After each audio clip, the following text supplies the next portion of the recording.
بسم اللہ الرحمن الرحیم۔ شروع کرتا ہوں اللہ تعالیٰ کے نام سے جو نہایت ہی پاک اور رحمت والا ہے۔ اعوذ باللہ من الشیطان الرجیم، بسم اللہ الرحمن الرحیم۔ حدیث نمبر 36۔ ابو ہریرہ رضی اللہ تعالیٰ عنہ سے ہی روایت ہے کہ انہوں نے کہا کہ رسول اللہ صلی اللہ علیہ وآلہ وسلم نے فرمایا، جو آدمی ایمان کے پیش نظر ثواب حاصل کرنے کے لیے رمضان کے مہینے میں روزے رکھے گا، اس کے تمام پچھلے گناہ بخش دیے جائیں گے۔ حدیث نمبر 37۔ ابو ہریرہ رضی اللہ تعالیٰ عنہ سے ہی روایت ہے کہ نبی کریم صلی اللہ علیہ وآلہ وسلم نے فرمایا، بے شک دین اسلام بہت آسان ہے، اور جو آدمی دین میں سختی کرے گا تو دین اس پر غالب آ جائے گا، اس لیے بیچ کا راستہ اختیار کرو اور قریب رہو اور خوش ہو جاؤ کہ تمہیں ایسا آسان دین ملا ہے۔ صبح دوپہر کے بعد اور کچھ رات میں عبادت کرنے سے مدد حاصل کرو۔ حدیث نمبر 38۔ برا بن عجیب رضی اللہ تعالیٰ عنہ سے روایت ہے کہ نبی کریم صلی اللہ علیہ وآلہ وسلم جب ہجرت کر کے مدینہ تشریف لائے تو پہلے آپ نے تدیحال یا ننیحال جو انصار سے تھے ان کے یہاں اترے۔ مدینے میں 16 یا 17 مہینے بیت المقدس کی طرف منہ کر کے نماز پڑھتے رہے، پھر بھی چاہتے تھے آپ کا قبلہ کعبہ کی طرف ہو جائے، چنانچہ ہو گیا، اور پہلی نماز جو آپ نے کعبہ کی طرف پڑھی وہ عصر کی نماز تھی، اور آپ کے ساتھ کچھ اور لوگ بھی تھے۔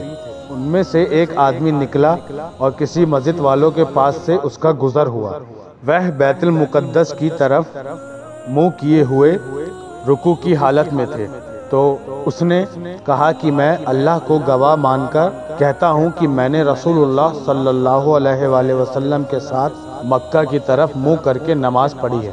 یہ سنتے ہی وہ لوگ جس حالت میں تھے اسی حالت میں کعبہ کی طرف پھر گئے، اور جب بیت المقدس کی طرف منہ کر کے نماز پڑھتے تھے تو یہودی اور نصرانی عیسائی بہت خوش ہوتے تھے، لیکن جب آپ نے اپنا منہ کعبہ کی طرف پھیر لیا تو یہ انہیں بہت ناگوار ناپسند گزرا۔ حدیث نمبر 39۔ ابو سعید خدری رضی اللہ تعالیٰ عنہ سے روایت ہے کہ انہوں نے نبی کریم صلی اللہ علیہ وآلہ وسلم سے سنا، آپ فرما رہے تھے کہ جب کوئی بندہ مسلمان ہو جاتا ہے اور اسلام پر اچھی طرح عمل پیرا رہتا ہے تو اللہ تعالیٰ اس کے وہ تمام گناہ معاف کر دیتا ہے جو اس نے اسلام قبول کرنے سے پہلے کیے تھے۔ اس کے بعد پھر معاوضہ شروع ہوتا ہے کہ ایک نیکی کا بدلہ اس کے 10 گنے سے 700 گنا تک، اور برائی کا بدلہ تو برائی کے برابر ہی دیا جاتا ہے، مگر یہ ہے کہ اللہ تعالیٰ اسے معاف فرما دے۔ حدیث نمبر 40۔ عائشہ رضی اللہ تعالیٰ عنہ سے روایت ہے کہ نبی کریم صلی اللہ علیہ وآلہ وسلم ایک بار ان کے پاس تشریف لائے، وہاں ایک عورت بیٹھی تھی۔ آپ نے پوچھا یہ کون ہے؟